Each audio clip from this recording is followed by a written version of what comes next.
আসসালামু আলাইকুম। ইন্তিফাদা বাংলাদেশ জিন্দাবাদ। আমরা যারা অগণতান্ত্রিক বিশুদ্ধ আকিদায় বিশ্বাসী, খিলাফতে বিশ্বাসী মুসলিম, আশা করি তাদের জন্য একটি স্বাধীন প্ল্যাটফর্ম হিসেবে কাজ করবে ইন্তিফাদা বাংলাদেশ এবং এই জমিনে দিনের খুঁটি, শরীয়তের খুঁটি শক্তভাবে গাড়ার একটা মাধ্যম হবে ইন্তিফাদা বাংলাদেশ, ইনশাআল্লাহ। আমরা যারা গণতান্ত্রিক যারা আমরা গণতন্ত্রকে পছন্দ করি না, আমরা প্রায়শই বিভিন্ন গণতান্ত্রিক ইসলামিক দল থেকে একটি প্রশ্নবাণে জর্জরিত হই। তা হলো যে আমাদের আমিরকে, নেতাকে। আমরা এই প্রশ্নের উত্তর সঠিকভাবে দিতে পারি না। আজকে সেমিনারে, আজকে সমাবেশে ঢাকায় কী হয়েছে আমি জানি না। আশা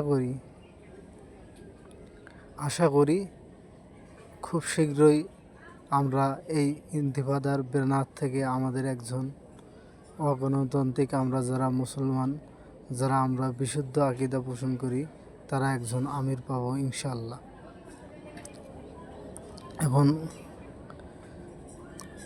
তারা আমাদের মাঝে আশা করি শরীয়ত কায়েমের রূপরেখা দেবে, এই আশায় আমরা কামনা করি। সঠিক নেতৃত্বের মাধ্যমে শরীয়ত কায়েমের একটি সঠিক রূপরেখা প্রণয়ন করবে ইনশাআল্লাহ। অতি দ্রুত তারা এটা করবে। দেখুন, জামাত শিবির তাদের দলকে টিকিয়ে রাখার জন্য বা তাদের আর্থিক উন্নতির জন্য যদি মাসোহারা দিতে পারে, প্রয়োজনে আমরা আল্লাহর জমিনে আল্লাহর দিন শরীয়ত কায়েমের জন্য, খিলাফত কায়েমের জন্য যদি মাসোহারা দিতে হয়, ইনশাআল্লাহ আমরা দিব।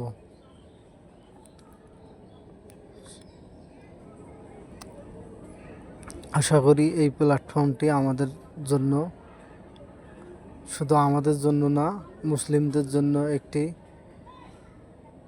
খুব ভালো প্ল্যাটফর্ম হিসেবে কাজ করবে।